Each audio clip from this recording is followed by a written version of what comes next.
All right, welcome everyone to our Posh podcast. I'm Gabrielle and I'm your host along with my beautiful daughter Marcella. Hello. And DJ Spider. Hello.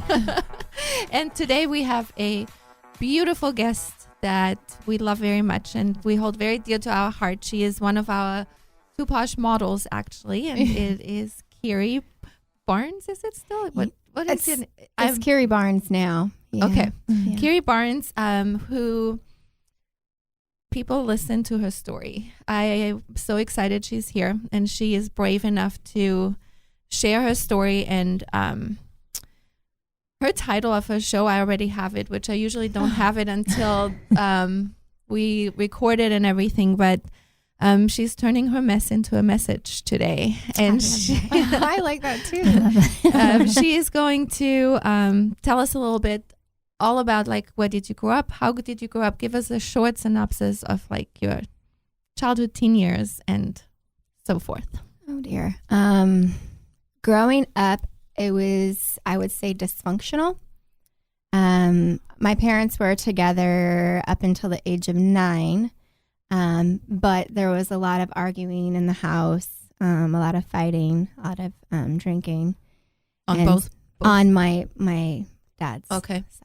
Yeah. And so I didn't, actually, surprisingly, my mom at the age of 27 became a single mom, and she worked 3 different jobs.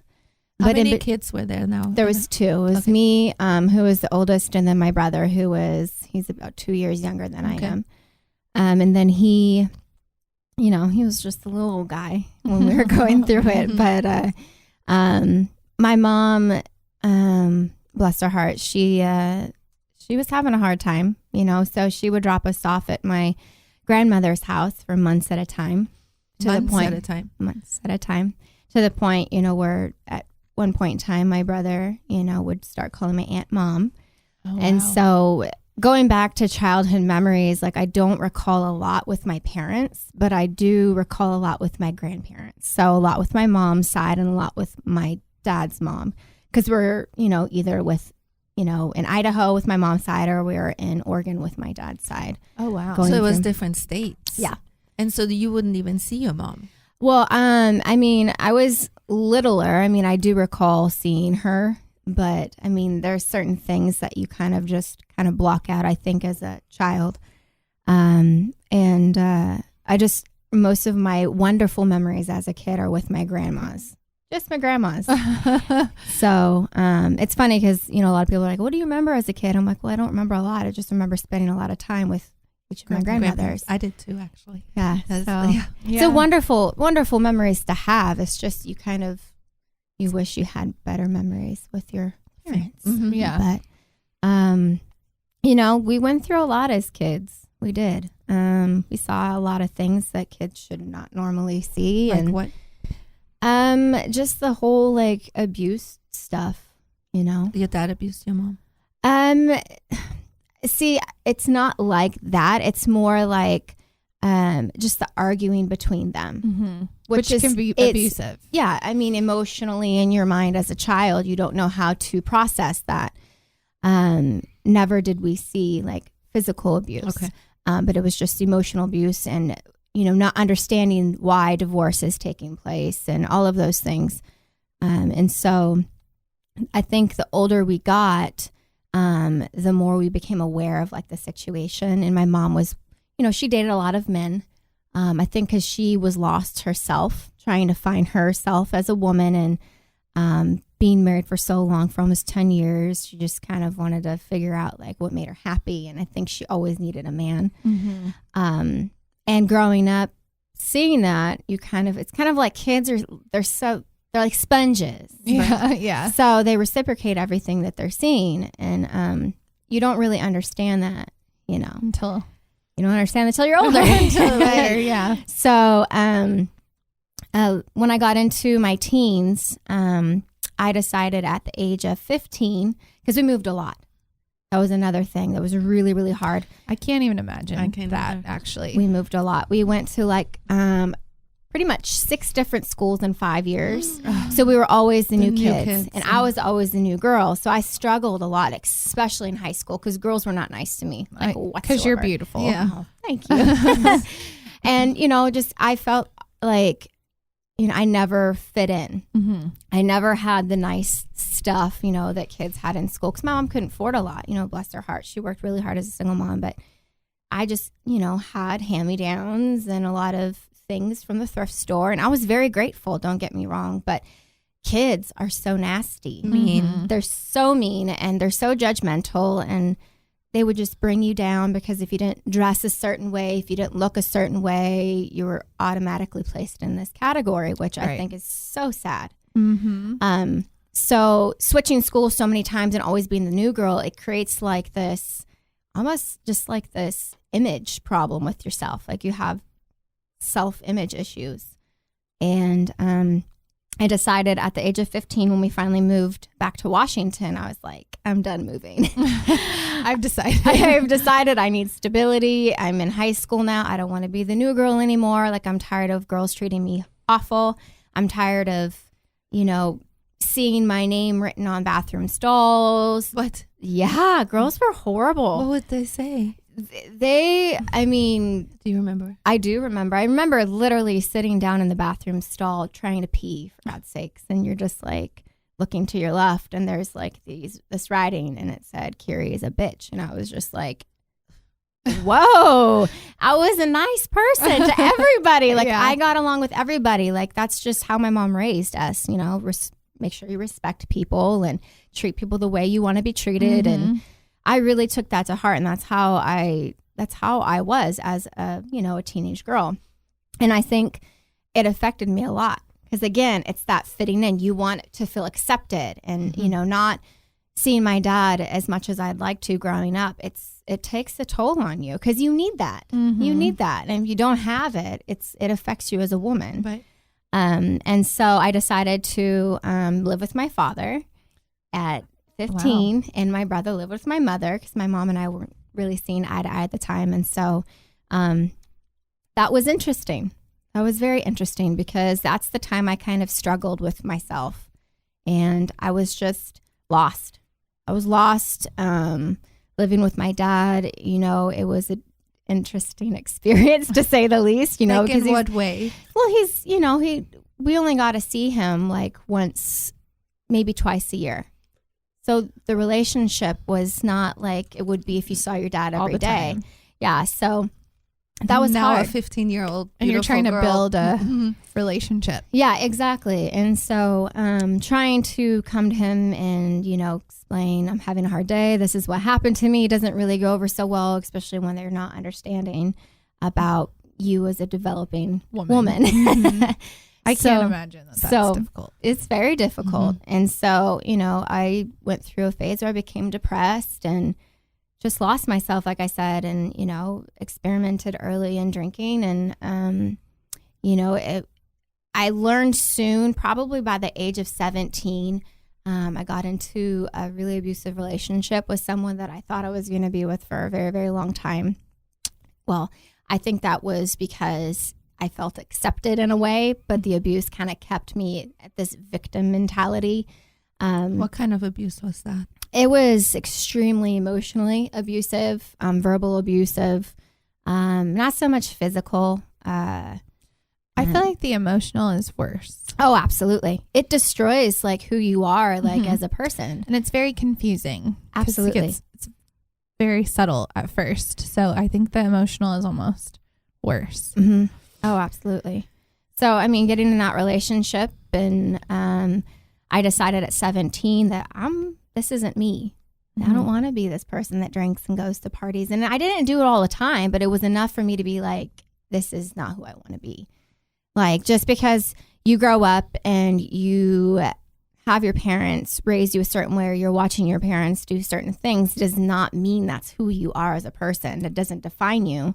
And I learned very, very shortly, I'm like, I want to be different. Yeah. I want to like literally break the chain, break the mold and do something different.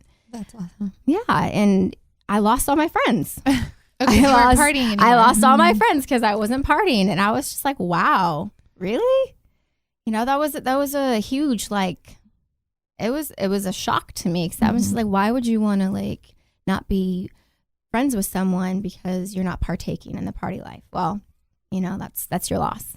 So I felt lonely for a while growing up, and being in this abusive relationship for 4 years, and I learned a lot about myself, and I finally came to the point where, I was engaged at 18.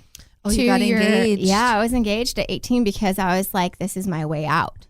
Oh. That's how you were breaking the chain. This is my way out. Like, this is the way I'm going to, like, be able to get away. But then something kind of inside of me, because I've always had faith. Faith has always been a part of my life. And it was very, very new in my faith then, but it was almost like something inside of me is like, no, this isn't right.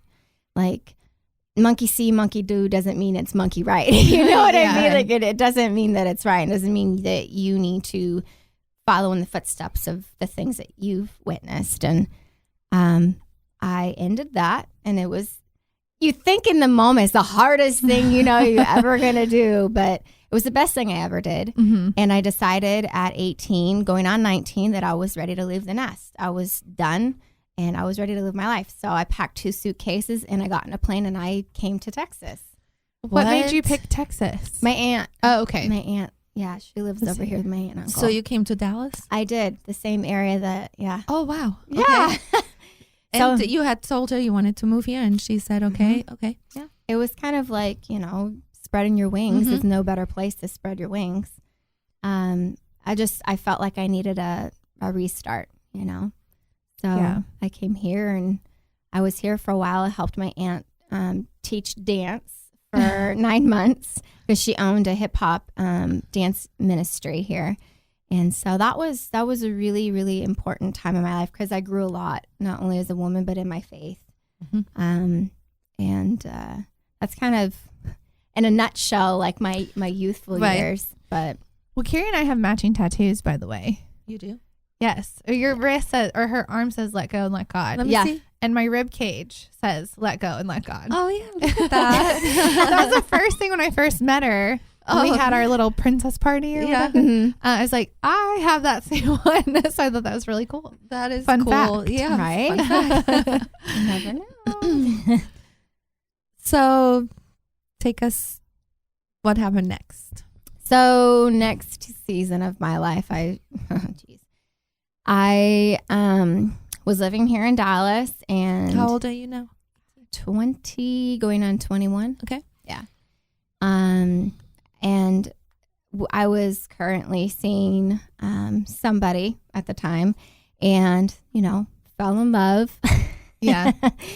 And it was somebody that I knew from high school. And you think, wow, maybe this is meant to be. High school from, like, did you go to high school in Dallas before? No. This was back in like Oregon, Washington, when I was like in between Washington, transferring over to Oregon. But now you're living in Dallas. Yes, so and I'm he still was in here Texas. too. He was in a different state. He was in a different state. Yeah. So he ended up moving over here, and we got engaged. How fast? It wasn't as well. We dated in high school, so it wasn't like it was like we've met 2 weeks and we're engaged. No, we knew each other for a while, but I just kind of felt like, wow, he's always been the person that I saw myself with, and I fell head over heels in love with this person, and thought he was the most amazing person ever. And he moved over here, and we got engaged, and we decided that, okay, well, we don't want to get married here per se, so let's move back. So we moved to Washington, drove all the way across the U.S., which was an interesting experience in itself. And we lived there for the next, 5-6 months, because we were planning the wedding. Mm-hmm. And, it was a fun time, and we planned it in almost 6 months. Because we wanted, I wasn't wanting like a drawn out like engagement. Like I wanted to like get it done. I get it done. And so, so we did, and it was, it was everything that we had planned for and wanted, and we were happy, and we got married. It was in December, so it was a Christmas wedding. I just wanted something very pretty and whimsical and all of that. And things, were okay for a while. And then things shortly started to go in a very, very weird direction. It's like you think you know somebody, and then it takes like a complete 180. Like what happened? What the hell happened? Did you have any children at this time? No, I didn't. Okay. I wanted to do it the right way. Right. I wanted to do it the right way and get married and then have kids. Mm-hmm. But it was actually until I became pregnant almost 6 months in. It was 5 months into marriage. And that was like a huge blow up. You want it to be exciting, and then you want it to be like this beautiful like celebration moment. Mm-hmm. Absolutely. And instead it's just hard to go back there. It's like, wow. Instead it was like, I'm not ready for kids.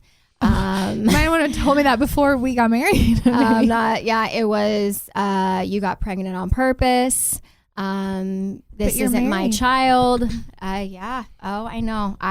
This is what I mean. And it took a 180. I was like, wait a minute. Were you so shocked? Like, did you tell him, like, in the moment, did you tell him, like, really excited? Like, I mean, yes, I was excited. I was scared. Right. I mean, I was 21. I was young. Yeah. I was a baby. Yeah. I didn't even, I had dreams and stuff I wanted to pursue. Like, I had done singing and modeling for 12 years, and that's kind of the direction I wanted my life to go in. And, obviously God had other plans and other, intentions for my life, and a baby in the mix of it. It was a beautiful thing. It was something to be excited about, something to be, it's a blessing. Mm-hmm. But to have that be the initial reaction, it's like, whoa, what the heck is going on here? So that was the initial, like the second you told him, that's how he reacted? It was literally, there was really no excitement. It was kind of like, what? We talked about this. We weren't going to we weren't going to be having kids until this long down the road, because I'm focused on my career. And I'm like, I'm sorry. It takes two to tango. I was just going to say, he does know how this happens, right? Yeah. I mean, we're married. I mean, you're excited and you're newlyweds. Things are bound to happen. But it was like, well, you went off birth control on purpose, and that's not it at all. Like, my body, I was on birth control from the age of 12, because my mom put me on it at a very, very young age, because I had the most excruciating, painful cramps and periods. And so she was just like, well, the doctor said if we do this, it'll help, even you out, and it'll make things a little bit more comfortable. So I did. I was on it for a long time. And I guess from what the doctor said is like, your body just stops sometimes, like it almost like rejects it or just doesn't do what it should after so long. Yeah, you build up a tolerance. Yeah. I was trying to think of the word. Yeah. So I started having issues, women issues. And I was like, what is wrong with me? And they said, well, you've been on, this birth control for so long. Like, this is kind of what could be happening. Your body just isn't reacting Needs a break. the way. Yeah. And so, yeah, we're married. I mean, right. You're married. It's not like you're just with somebody, Right. we just took vows like before, like 5-6 months before. Right. I was excited, but when I saw the reaction, like, that, I was just like, wait a minute, like, this isn't what I ever pictured my life to be. This is not, how marriage should be, or, just, I think the way I was treated in that moment, I never anticipated, especially being accused, well, this baby isn't mine, and I'm like, what in the world? Like, I am not an unfaithful person. I never have been. And so, that was a lot for me to take in, because I didn't know how to feel about the pregnancy. Right. Deep down inside, wow, I'm excited. This is my first baby. There's all these firsts. But it's just, I think you just never see that coming. And then that's when things really started to kind of uproar their ugly heads. And certain sides of a person I started to really see, like, and it was scary. Like what?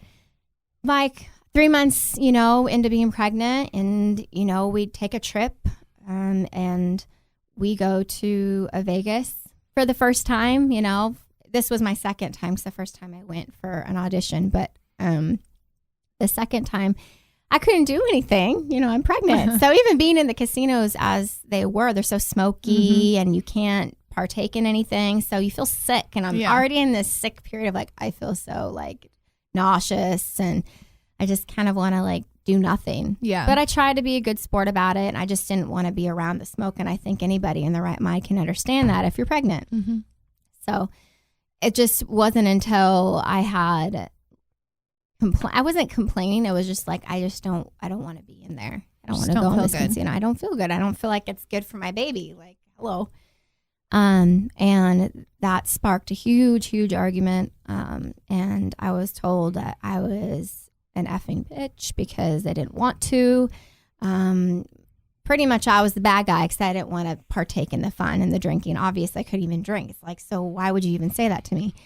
And so I felt very, very like alone real quick. Like this, I wouldn't say it was depression, but it was just like, where is my life going? Like, this is not how someone should treat your pregnant wife, right? This is just insane to me. And so ended up going back to the hotel, and there was obviously heavy drinking, that he had been doing. And it was just me trying to express myself like, this isn't right. Like, I'm sorry, I don't want to partake in, you're gambling with, friends and family, but I don't feel very good, and if I'll come back and stay at the hotel, it's like, it shouldn't be an issue. And it's like you're making him stop. Yeah. So, I mean, that escalated really, really quickly. Really quickly. And I can remember like as if it was yesterday, just sitting on the bathtub trying to explain that. And him like, it was almost like he snapped. And it's almost like he saw just red. And I'm upset because he's yelling and he's being just like verbally, emotionally abusive. And I'm like, this isn't right. Like, this isn't okay. You don't treat people like this. I don't care how mad you get. Like, it's a choice. It's a choice to treat someone like garbage. It's a choice to be respectful. It's a choice to not say anything at all just because you may create damage. Like, why? And so that escalated into grabbing me by the shoulders and kind of not like shaking me, but enough to where I almost fell in the bathtub, and then me like trying to get away and like taking me and like throwing me on the bed at 3 months pregnant. And this is something that I haven't told very many people. Like, so this is like you were saying, Marcella, it's like memory lane, like you're reliving everything. And it's like people would never, ever think that he would be, capable of something like that, or he would never admit that he was ever, that way. But it's like, no, these are in my head. This is what happened. I can relive it as if it happened 2 seconds ago. And this is what happened. Well, and a lot of people are confused about what abuse is, I think. Like, well, I grabbed her, but that I didn't hit her, or I didn't slap her, or I didn't punch her. Or even the confusing thing with verbal abuse. I think that it gets very, like, there's a lot of things are abusive, like just by what you say. And I think when a grown man grabs a woman's shoulders and even not like shakes them like shaking baby, but like grabs them like this, that is scary. Oh, absolutely. Well, you don't know. Yeah. It's like fight or flight mode. You go into like, what's going to happen? Like, why would you ever put your hands on a woman? Your pregnant wife. Exactly. Let alone like throw her on the bed while she's pregnant and then sit there and say that you didn't do anything when yes, you did. Right. And then lying to the family that nothing ever happened, and then disappearing till who knows how long. And I'm in the room bawling and crying, wanting to get on a plane like and go home because it's just, you didn't feel safe. And that marriage, you're supposed to feel safe. You're supposed to feel protected. And especially when you're pregnant, you're newly pregnant, it's your first pregnancy. I mean, there's so many different risks involved for the first 3 months, so you never know. But it's also, you're newly married. I mean, you would think that the person you're married to is kind, loving, caring. And then especially when you're pregnant, even more kind, loving, and caring. Yeah. So when this kind of stuff happens, then it has to be super confusing. Oh, absolutely. And so take us further than when he did come home after disappearing. It was just a very awkward like silence between the two of us, and me having to almost be the one to apologize. Of course. It's just like that whole abuse, like, you're the bad guy, you're the one that did this, and I can do no wrong, and I never did this, or it's a belittling mind effing game. And it's so sick now looking back on it, like, why in the world? But when you start going through that, you want to fix them. You want to make it better. You want to mend that Band-Aid in any way you can, because that's your heart naturally. And it was an awkward next day. You know, we tried to have fun, but all I could replay in my head was what happened. Is if he's capable of something like that, what else? And I mean, I'm pregnant, so this isn't even me not being pregnant. So what else could happen if I was to make him angry? So take us a little bit further. Were there more incidents? So there was a couple more. It wasn't always that way, but it was enough to be like, this is wrong. You know, and it always had escalated when there was drinking involved. Drinking was like the thing that had been the reason, I don't know, behind the abuse. But being in an argument about, you know, a friend that, you know, had been doing so, he was hanging out with some friends, and, you know, as a woman, intuitively you're like, well, he's not the greatest guy for you to be hanging around with, maybe not the greatest influence, because you see those things. Right. And I'm a very intuitive person.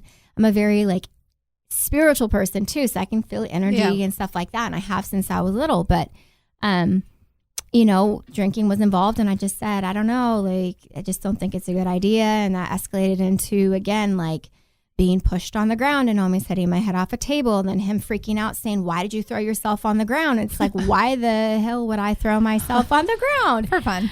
You know, I like for the record, real quick, I have luckily never been in an abusive relationship, and I've never ended up on the ground. So I don't throw myself on the ground often either. To throw yourself on the ground. No. And so it's kind of like hearing someone come at you like that, and you're just like, what? Really? Like, you just did that. Like, how do you not like put two and two together? And you're laying on the ground bawling like, this is not happening. Like, what happened? Like, what happened? It's like, why all of a sudden now you decide to like come out in this person? It's almost like living with a split personality per se. And so, you know, that was an instance. And another one, you know, fast forward, it wasn't until, because I had my son and then moved. How was the birth? I mean, was he supportive then? Oh yeah. I mean, it was like none of that ever happened, you know. Oh, he is my son, he looks just like me. Well, yeah. Like, it's just stupid stuff. And so the birth was great. You know, I had to have a emergency cesarean, because he came a month early, which was not planned.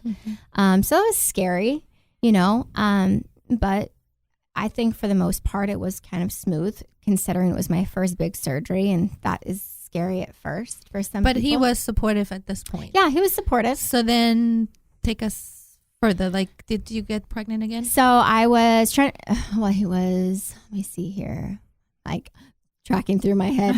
It was 9 months old. So 9 months later, I was pregnant with my second one. Now, how did that go over? That was better. Oh, believe it or not, it was more accepting. It was like, oh, I'm going to be excited about this, you know? That's good. But mind you, in between all of this, he started taking on smoking pot. And so that would kind of like be his even keel to like bring him from one point down to like this, I'm cool, like I feel better, like I'm okay. And so I was dealing with that, and that was a new thing. I didn't know how to respond to that, because I was like, I didn't ever want to like burst his bubble, you know, or say anything, because I didn't want to get yelled at. I didn't want to ever start a fight. Like, I don't like arguing, because obviously I grew up like seeing stuff like that. So lo and behold, you know, he was awesome about it at the time, you know. And then it wasn't until like we had just gotten a house, and the house was beautiful, and you know, we ended up actually quickly losing that house because of job choices. He was with a job that was really, really bad, and a lot of bad things were happening. And it was kind of like everything happened so fast. You know, I had just gotten her room ready, and I was excited, and we had transitioned from that place where he was using heavier, like pot, to the point where like it was, I'm going to be gone, you know, because I was working full time, and, you know, he was working. So we come home, and he would be in a horrendous mood, like not talk. You just don't even talk to him. Like, you can just tell, like, don't say anything. And then to the toxic, like a house that's so stressful. Oh, absolutely. To the point where it's like, I'm going to go out in the garage, because we transitioned to a townhouse. It was a 3-story townhouse. We go in the garage, you get my fix, and then, oh, how are you? You're so beautiful. Like, how was your day? And it was like Dr. Jekyll and Mr. Hyde all the time. And I'm like, this is ridiculous. I don't want my kids growing up in this atmosphere. This is toxic, not only for me, but for them, because they're seeing all of this. Whether they remember this or not, it's still something as a mother, like, you don't want to feel like you're responsible because you didn't leave sooner, or, you know, they saw this, so they turn out that way. There's things that are always on the back of your mind. Now, really quick, do you have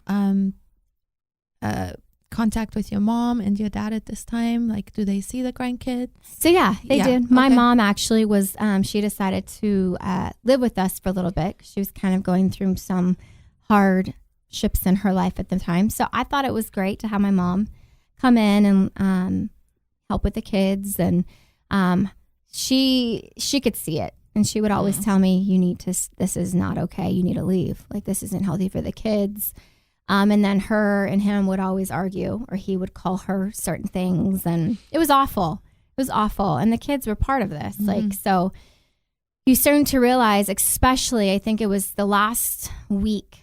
I'm trying to, like, not go too ahead of myself, but it was the last week before I decided to make a really, really big choice for myself and the kids. But it was like, he comes home, he's in that mood, and I just got sick of it. I'm like, I'm done.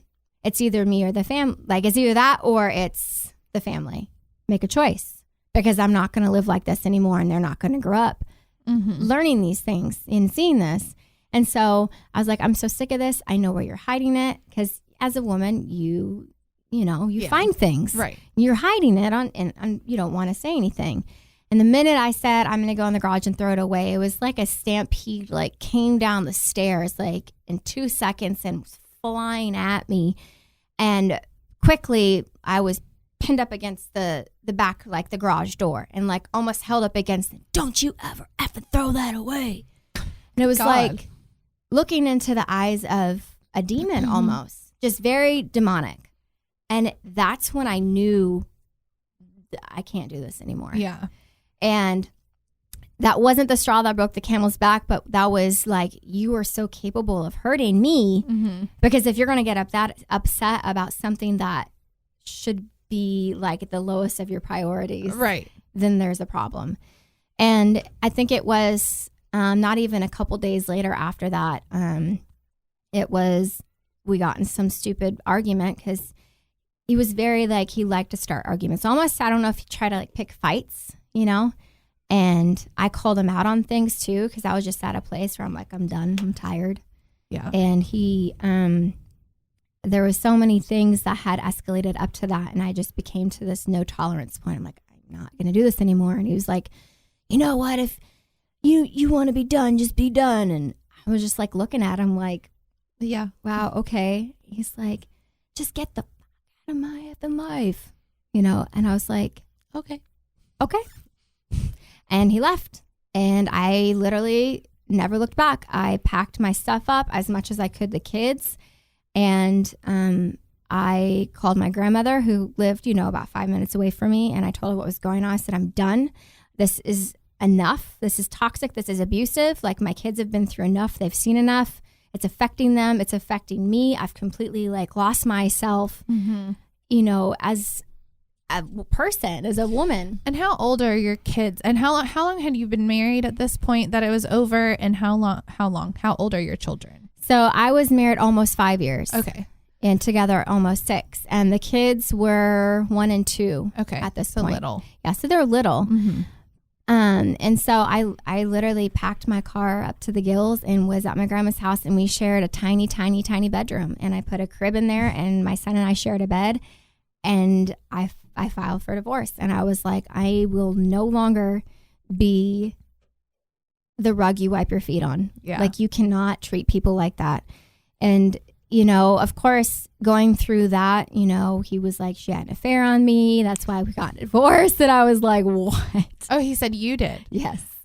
But lo and behold, like I had found out not long even before the last, what the straw that broke the camel's back is there was infidelity involved, and he was very open about it. And he told me it was about 4 or 5 different times that it had happened. In the instances I felt that something wasn't right. Of course, because the intuition. Yeah, you're like, no, that's a lie. Like something's going on. And he told me exactly what happened, where it was, and who it was with. And I was like, I knew it. Yeah. Like, no. Now, was he upset that you filed for divorce and left, or were you both just kind of like? I think he was shocked because I think it was, once you're in that like cycle of abuse, it's kind of like that control they have. They're going to go out and do what they want to do. And you can't say anything. You can't say anything because you're the bad guy if you do. But then again, they want to keep you around. Right. It's like having your cake and eat it too, and here you are suffering from all of these mental things. Like, am I really a bad person? Like, I completely like lost who I was as a woman. Like, you're not good enough. Like, no man is ever going to want you. Who's going to want you with kids? Like all these ugly thoughts go through your head and you're like, wait a minute, this isn't true. Like, these are not truth. And you have to really kind of like find yourself in the midst of that hurt. And I think it was, explaining, because we had to still try to talk, but even trying to talk, it was like talking to a wall a lot of the time.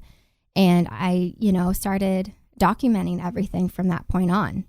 Because I was like, I'm done. I'm done you lying to everybody. I'm done with you spreading horrible rumors around about me around town when I'm not that type of person. Like, you're trying to jeopardize my integrity. And this is ridiculous. Like, I've been nothing but a faithful wife, a devoted mother, like hardworking, when I was working. Because for the last 9 months before that, I wasn't working. I was staying home with the kids to take care of them. And that's working. Well, you know what I mean? Like, physically going out and working. And being a stay-at-home mom is a lot of work, don't get me wrong. But I was always told that I wasn't doing enough. Of course. You're not doing enough. You just get to stay home, So you get in that mindset like, wow, maybe I'm not doing enough. You feel guilty because you are home, so you got to clean the house some more, go over, above and beyond to make this person satisfied. When really they're going out and doing things. Cheating. It's a horrible cycle. You don't ever, I think, to see yourself go through that. I mean, you would never, taking vows, obviously, you take vows before God because it's a forever commitment. And so you would never think that person would be capable of all of that. But, the whole divorce made me stronger. I will tell you that. I had to buck up real quick. And I was working, 2 to 3 jobs to provide. And in that season, even I was still being beaten down. And he was lying to the kids and telling the kids I was a horrible mother and just awful things that you would never want someone to say about you, And he was with someone real quick right after that, and. Didn't she look just like you? No, actually, no. Okay, maybe I'm. No, she didn't, and I think that was hard for me too because I was like, wow, okay, that was fast, quick. It was very quick, but then again, I was like, that kind of doesn't surprise me. Yeah, and they're gonna learn really fast who this person is because I learned throughout this process he's a very narcissistic, sociopathic type of person. Oh, totally self-centered from what it sounds like. Yeah, and he believed his own lies. He believed the lies he told people, and so. He can do no wrong in anybody's eyes. Yeah. So he thinks.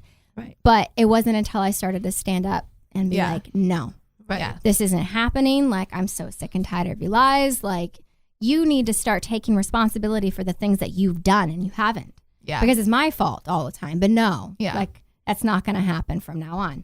And so I was with my grandparents' house for 5 months. And then I had another opportunity open up and I was able to move into a really nice home. It was a temporary situation, but I felt so like God was opening doors for me. It was like, that's enough. One door is closed because, divorce takes time. And I'm still trying to like keep the peace among us so we can still see the kids.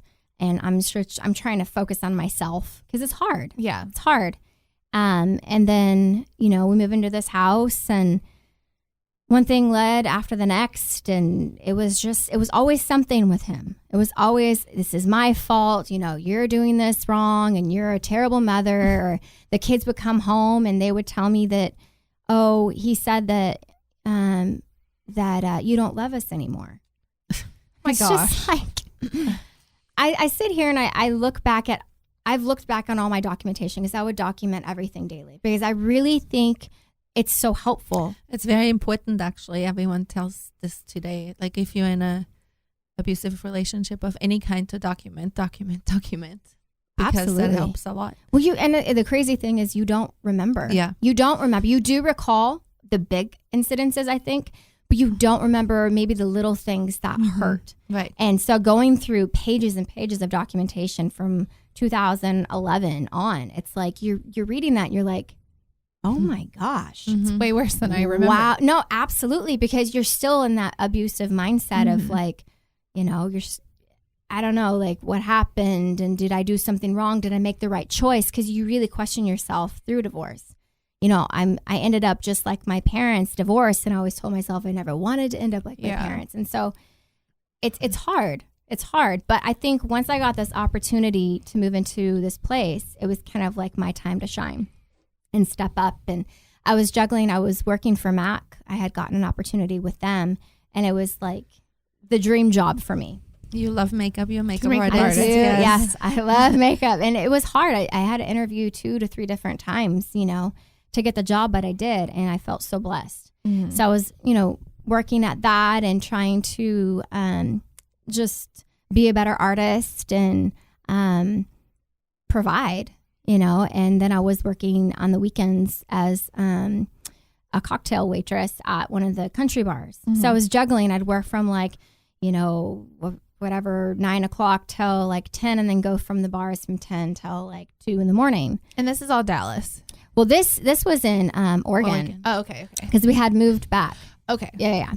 And so my mom, she asked if she can move in with me. And I was like, oh my gosh, this is a great opportunity to reestablish our relationship, because we kind of had gotten off on the wrong foot when I moved in with my dad. I mean, we still stayed in touch, and I was like, this is great because she's going to be able to be a part of the kids' life. She loves the babies, like they're her whole world. And she did. She moved in, and it was the best choice, that we had made together. And I would work all day long, and my mom, she would clean the house. She would run errands. She'd take care of the kids. She'd have dinner ready when I got home, and the kids would be bathed, in bed, prayer said, and sleeping. So it was like this peace because she already knew it was chaotic going through the divorce and things that I was dealing with. And so that was like such a beautiful time in my life. It was like what I look forward to, was her. And then going to her and talking to her about things that were happening because, he would come over and these crazy things would happen and he'd be drunk or something and he would lash out and tell my son, that your mom's a effing slut, stuff like that to your 3-year-old. And it's just like, you don't say that. Or, I went on one date. Granted, and it had been a long time. You're divorced. That's okay. Yeah. I went on one date and he's like, why don't you just call him daddy? Telling my son this. And it's just like, That's so I was awful. there. I was there like watching this. And it's just like, no. So trying to like get him out and like get rid of that problem. It was a big problem. It was toxic. And trying to talk to my mom, he was very, I'm going to, kill myself. Oh and God, this is where that's I'm my gonna. favorite. This is where I'm gonna do it. This is when I'm gonna do it. This is how I'm gonna do it. That's and my favorite. The crying and the I want to die. And Like, so okay, it was course. just trying to deal with that. And you need to go look for him. What happens if he does it? So you're still trying to like battle this. If he does, maybe it's on me because I knew about it. Blah blah blah. But it wasn't until like my mom, she was like, "This is enough," and she even tried talking to him. And I was dealing with so much at the time. It was just chaos. So I was trying to find balance and peace amongst all of it because I didn't want my kids to be exposed to something like that. So take us a little bit further. What happened next? So I had, oh dear. My mom was living with me for 7 months and I could tell something was off, something wasn't right. My mom was a beautiful, beautiful woman. Beautiful. She really was. And her look started to change. and she started to get scabs periodically on her arms and on her face. And she always would tell me that there was mosquito bites, and she would always cover them with Band-Aids. And I intuitively knew something wasn't right, because the guy that she was seeing off and on for, the last 3-4 years did drugs. And so, and the reason I knew that too is because, rewind back to my wedding, she was kind of into stuff like that. She had a whole bunch of tinfoil with her at the time, and she was in the bathroom doing stuff, and you could tell. And she almost didn't make it to the wedding. I know I'm rewinding back then, but it's important to know, like, this is kind of where it started. And so I knew something wasn't right. Like, something's not right. Like, you're doing something. And I couldn't find the strength, I think, because of everything that I had just gone through, to ask her and be like, is everything okay? Like, are you using? You want to ask. But I just didn't have the strength to ask her. And I remember very, very vividly that she was supposed to come it was the 10th. So literally this week explains why I remember even more, because this is like memory lane for me. It was the 10th of April, and she was supposed to come watch the kids, and she never showed up. And I couldn't figure out, she never not showed up. She was always there. When it came to the kids, because she had called the day before, and she was like, can I come see the kids? Like, I want to see them. I miss them. Because the weekend before, she was in this weird state, and she went off on me and called me, like, my mother called me a bitch. She said I was acting like a bitch. And I wasn't. I couldn't even figure out where that came from. And she left. So I get the phone call on the 9th. She asks if she can come watch the kids on the 10th. And I'm like, sure, I have to work anyway, so that works. And I was trying to keep the peace, and okay, maybe she had a bad day or whatever, and try to be forgive and gracious like I was trying to be. And she never showed up, and I was just like, what the heck? And I'm panicking. I'm like, I'm going to be late for work. Like, you don't ever think like the worst. Mm-hmm. And so my grandma, bless her heart, like, she came over and saved the day, and she watched the kids for me so I could go to my shift at Mac. And I tried texting my mom, and she didn't answer. I'm like, this is really weird. Like, hours had gone by, and I had called and left messages. And I'm like, she's not answering my phone call. She's not getting back to me. I feel something's not right. Something happened. You don't ever want to feel like that. Mm-mm. And then it wasn't until that night I still hadn't heard from her. And I started to really, really like sickly worry. Panic. My brother calls me, and he's like, I got a call from, mom's boyfriend. And, well, he wasn't really even her boyfriend at the time, and he said that she's in the hospital. And I was like, what? She had a stroke. And I was like, what? Like, at the time I knew of strokes, but I didn't know what they were. And he's like, she had a stroke. Apparently she's okay. She's in Redmond, but they're going to transport her to Bend. And I'm going to go see her. So why don't you, because I had the kids, so I didn't have a way to go, And my grandma, this was like almost 10:30, 11 o'clock at night. I would just get done talking to him, and he was like, I'm going to go check on her, and I'll let you know how she's doing. And I'm like, okay. So he calls me, and she's stable. She's okay. She's able to talk. Apparently they graded the stroke as a mild stroke. And he's like, she'll have recovery and she'll be okay. Why don't you come over in the morning and see her? And I was like, okay. So I'm like rushing like a bat out of hell just to get, because that's my mother. Like, you don't ever want anything bad to happen to your mom. And I get there to the hospital, and the weird thing was I get into her room, and she's not in there. But my, I forget her best friend arrived at the same time that I got there. And we see her on again, off again boyfriend at the time come in frantically. I don't even know if he knew we were in the room. And he's like, this is all my effing fault. This shouldn't have happened. This should be me, not her. And I'm like looking at him because he's like wigging out, like, tweaker style. And I don't mean to sound mean like that, but it's the only thing that makes sense. And I was like, what do you mean it's your fault? Like, why would you say that? And he sees me, and it was like a deer in the headlights. And he left. And I looked at her best friend and I was like, what's going on? Mm-hmm. So they rolled her back in, and it was so hard for me to see my mom because, you know, she had permanent damage to her left side. So her face was all sagging. She didn't really have a lot of movement. And apparently we found out he waited 14 hours before taking her to the hospital. Jesus. Why? With her first symptoms of the stroke. Well, I didn't understand why. Like, why would you wait that long? But the only thing I could think of is guilt. Something you were doing. We thought he would get in trouble. Yeah, because she was Always with like that. she was with him and a few other friends, And they are doing drugs, I'm assuming. and Meth, for sure. Was it? It has to be. Yeah, that's what the scabs literally come like from. yeah. And so I think the hardest thing for me, I didn't know that at the time. Uh-huh. I didn't know that at the time. I'm talking to my mom and I'm just like, how are you? Like looking at her, and I'm trying not to get upset. You know, that's a hard thing to see your mom go from a very active person to this. Mm-hmm. And the doctor's trying to explain to me, you know, she's going to be okay. She had a mild stroke, you know, so it's going to take some rehabilitation, but she'll be able to leave here probably in the next week, maybe 2. Great. You know, that's great. And it was hard because I remember the rehabilitation nurse was coming in, and I go in to see her again because I left for a few minutes to let them do her thing. And them just turning her head to the left, you know, because I'll never forget like certain images like that I was seeing in these moments, because these moments they're hard. Mm-hmm. They're hard to process. And, you know, she looked at me with her eyes and she was like, who is that? And she goes, that's Kyrie, you know, and I like lost it. Yeah. Like she's having to relearn things. Like, this is ridiculous. Like, what happened? And I started to get upset and I started to get mad. 'Cause I'm like, not only am I going through, you know, the divorce was just being finalized. It's going through that, like, why is this happening? Mm-hmm. Why?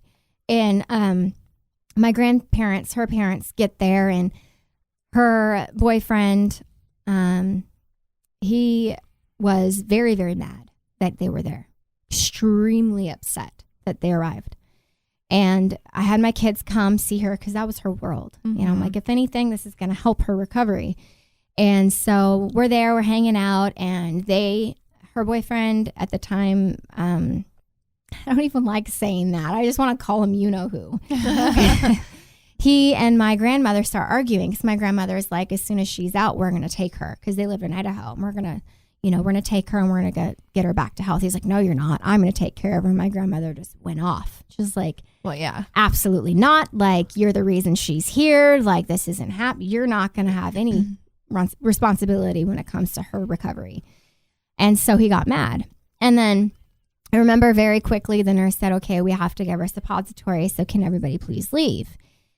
And we're like, okay, well, we might as well just go home because it's getting late, you know. And the kids gave her a hug and a kiss, bye. And I gave her a hug and a kiss, and I said, I'll see you tomorrow. And I remember as I'm walking out, he is not leaving. He is leaning up against this counter with his arms crossed like this, staring at every single one of us that are leaving. Like, he has like this power, this control, because their relationship was abusive too. right.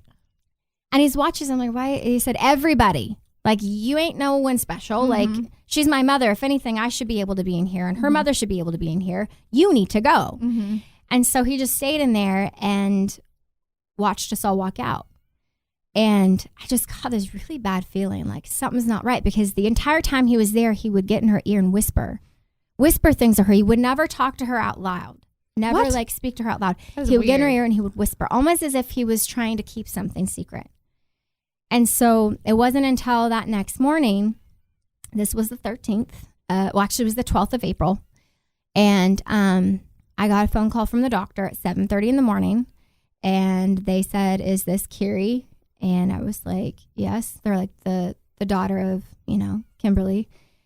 Like, yes. And they're like, this is Dr. So-and-so. I forget what he even said. He's like, and I have some really bad news for you. And I was like, okay. And he was like, your mom stroked a second time last night. She has a 20% chance of survival. I need you to make a choice on what you need me to do for her. And I was like, Oh my gosh. what? He goes, Goosebumps. he Me said, too. it happened at 5:30 this morning. I have someone here by the name of this, and he's saying he's her husband, and he's trying to tell me to not give her anything and to just let her go. Why are you freaking out? oh my God, I didn't even know like what to think, say, do. I'm like, wait a minute, I just talked to her. What do you mean she stroked a second time? What do you mean he's trying to call shots and say he's her husband? He's never been her husband. And I was almost like shocked. Like, you don't know how to process something like that. And I have goosebumps right now too. And so I told my grandparents, and we were just in this, like, we need to go now. He's like, I need you to get to the hospital now. Like, if you don't get here now, like, something's going to happen. So we get to the hospital, and he's there with all her stuff. And my grandma goes, you get the hell out of here now. And he calls, her an F and B and walks out and flips out. And it's the last time I saw him. And my mom was in ICU, and she had the stroke put her in a coma. So going from being able to talk to her to she's in a coma, she can't respond to you. You can, talk to her, but these are her options. And I guess apparently because, the eldest child is the one that is apparently responsible for choices made. And I didn't know that. You don't think of things like that. You don't want to think of things like that. And I told my grandma, I was like, I can't do this. I can't be the one to make this choice. We're all here as a family, and I need you to help. We all need to come together and figure out what to do. Because they're like, okay, one, we can remove the right cranial completely off. And, this will happen. She has a better chance of survival. 2, you could give her, these medications that will reduce the swelling, and she may have that chance of survival. Or 2, just let it happen. And I'm like, I'm not just going to let it happen. He goes, but the problem is, your mom's stroke is so severe that even if she was to come to, she wouldn't be here.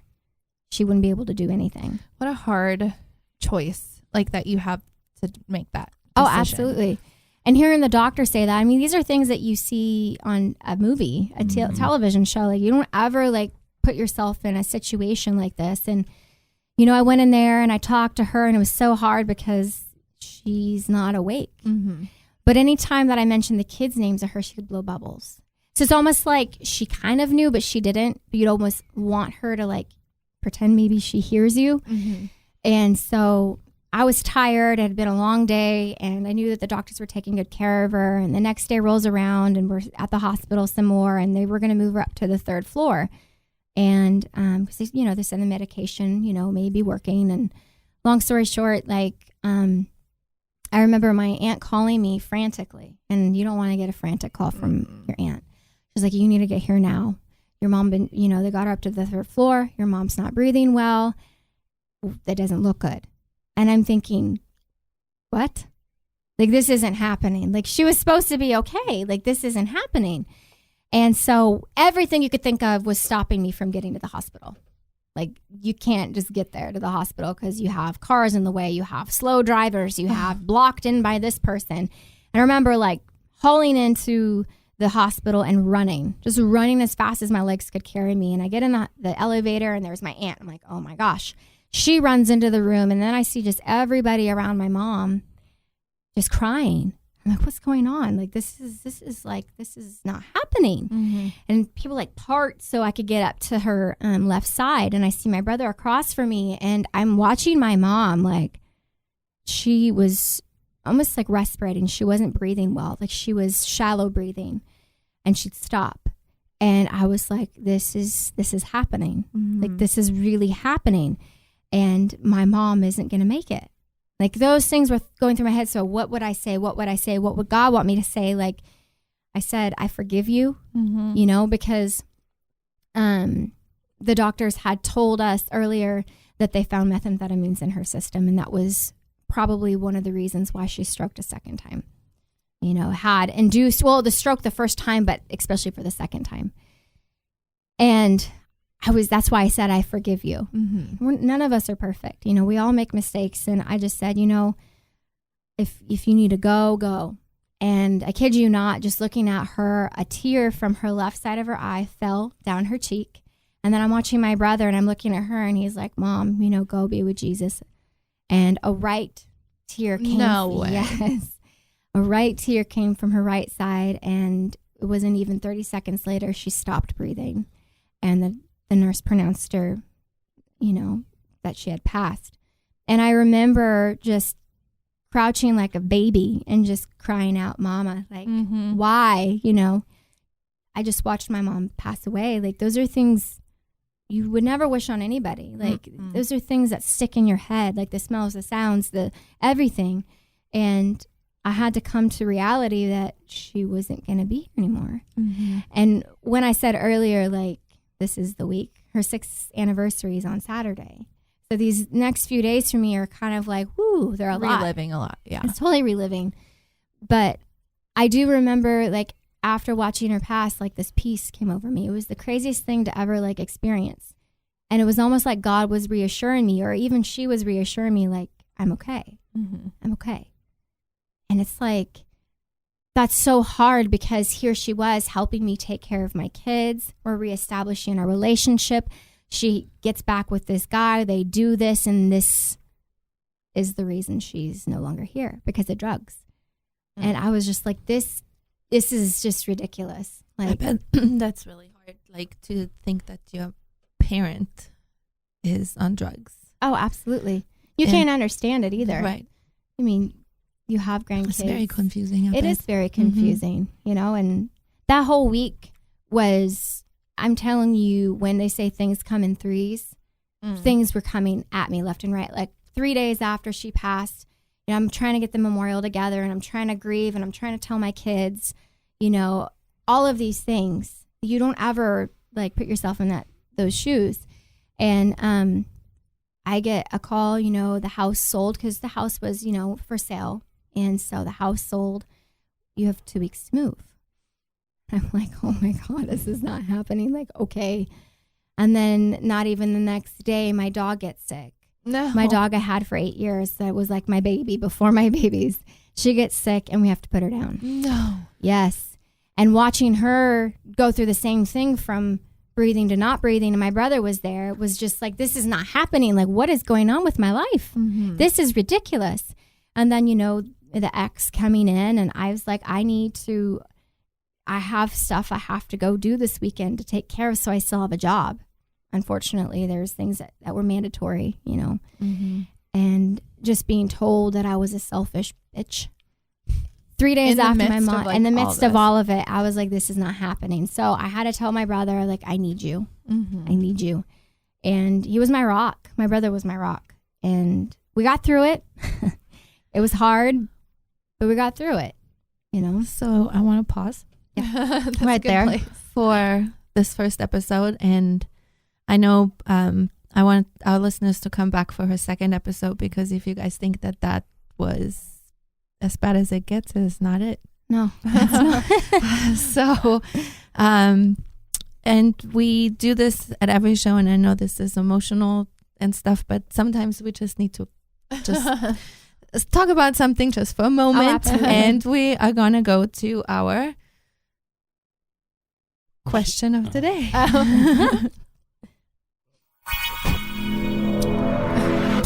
The two posh girls ask the question of the day.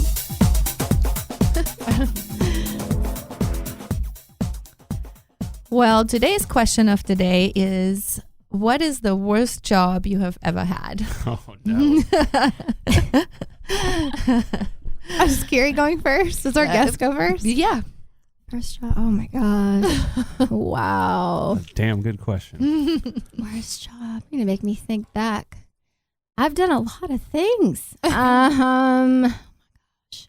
I don't know.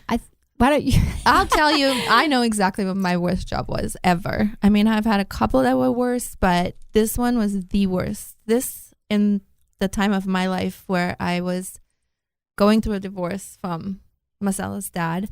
And, everyone knows I was a mafia princess at the time. And I know what this job I is. mean, I lived like, in the white mansion, and money is never a problem. And I have kids, and now I'm trying to get back in the workforce, and I don't even know where to go. I was always a stay-at-home mom, so I don't even know where to start. And not to drag this out too long, I'm going to tell a story when I tell my mafia story. But someone told me someone is looking to hire at Gregory's at the Galleria Mall, which was a very upscale, amazing boutique. And I was like, oh, I like pretty things. I love pretty clothes. So I can do that. That's going to be a blast. Well, the owner of that store was the most awful human being that I've ever met in my whole entire life. Like when he interviewed me, he immediately wanted to hire me, and I had said I have 2 children. The only thing, I will work whenever I can, but my daughter is into dance, my son is into tennis. I would really like to still be at the competitions and tournaments and whatnot. And he pretended that was okay. And the first time I asked him not to put me on the schedule, he did it exactly when I asked not to be put on the schedule. And then he tried to hook me up with some of his wealthy clients. And I am just not that kind of person. So he got mad. And he started like degrading me, like waiting whenever a rich woman would come in, he would call me over. He would make me get their shoes, and he would make me get on the ground on my knees and put their shoes on. Like, it was just something he had, I don't know, whatever was going on in his head. Needless to say, I was there 2 weeks only. I quit after 2 weeks. And you know what else? I mean, this sounds really stupid today, but I never even took the check. I didn't want their money. I didn't want anything. Which I'm like, that was so dumb because I was struggling for money. I should have gotten it, but I never did. Like, thank you, goodbye. Yeah. So that was my worst job in my life. I think mine was not that it's a bad job, but I think it is going back to bartending after like losing a business. Like I did that when I was younger, like early 20s, which was fun and fine and a perfect time to do it. And then you open your own business and you think you're kind of doing everything right, and then all crashes, and then you go back to that. And I did that 2 nights. I was like, oh, fuck that.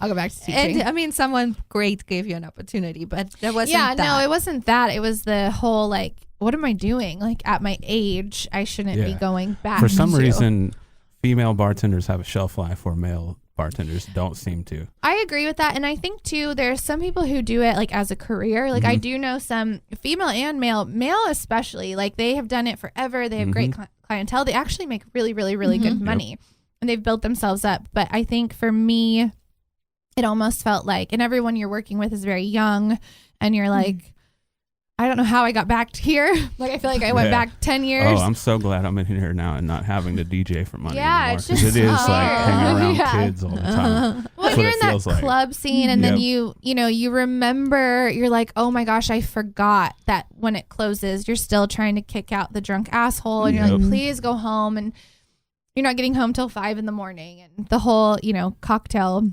bartender thing in your 30s is kind of, if you haven't done it as a career, you've already had your own business and you feel like successful stuff, and to go back there, I was like, I cannot believe I'm back here. No way. Have you thought of you as I have. I would probably say, and it sounds really silly, but like I was in I worked for a tanning salon, and I think the reason it's probably one of my worst jobs is because you see the behind the scenes. You see just things that are disgusting, and I cannot even imagine. You don't want to you go. I mean, as a tanner, like I'm assuming. I mean, I'm not a tanner, but you go in there and you're like, oh, this is a nice bed, but it's like, did you see it before? When Sally Sue was in it for 20 minutes and there was a puddle just chilling there. Gross. Oh my gosh. Yeah, it's pretty gross. I've heard of some, one of my students, I won't say who it is, but she got so nervous in the spray tan, she peed. Oh my gosh. So I think that might happen too. People might pee their pants. Never heard that before. Oh, wow. How about you, Spider? Oh, I worked as a drug prevention counselor for little kids. I hated that job. Oh my gosh. But I'm the opposite. Sweet. I'm the opposite of Marcella. I can't stand working with kids. Yeah. Runner up though, I worked at Chick-fil-A for 3 days. Oh. Isn't it funny that you never last in it? Like you're like, 2 days. Yeah. 2 weeks, I did the drug prevention counseling for like 3 months, I think. I just say me working with kids is not a good idea. You know what's funny? I just edited our episode about the pet peeves of airline passengers, and Spider goes, kids. The kids bother me the most. Yep. That's really funny. It really is. I love kids that I know and are like kids of my friends. Yeah. I love the shit out of them. The rest of the kids can go fuck off. The funny thing is, I don't mind working with kids. I don't like all kids, though. Yeah, I can I'm see like, that.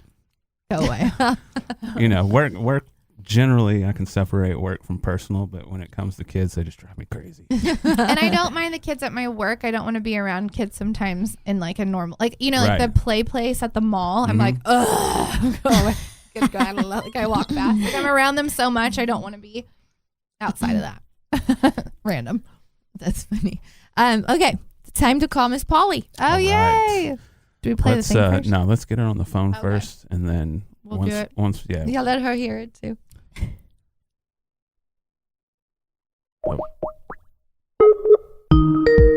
Oh yeah, I love this. my Okay. jam. So loud though. Hello. Hello, Miss Polly. Hi. Hi, Hi. we're gonna play your jingle real quick. Okay. Oh wait, I muted the last one. Hold No. on. There we go.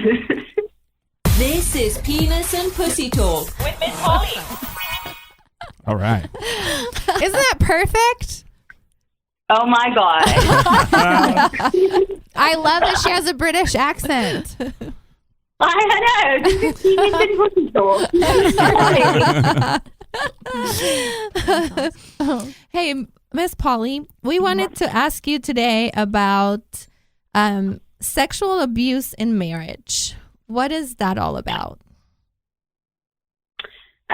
Well, sexual abuse in marriage is actually more common, unfortunately, than people think.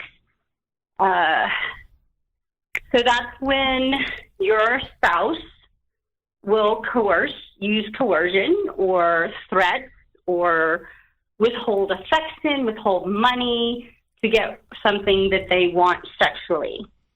Oh. Forced sex, rape happens. Yeah, I think Like, people don't you know. think that Yeah. because they're married. That's not right.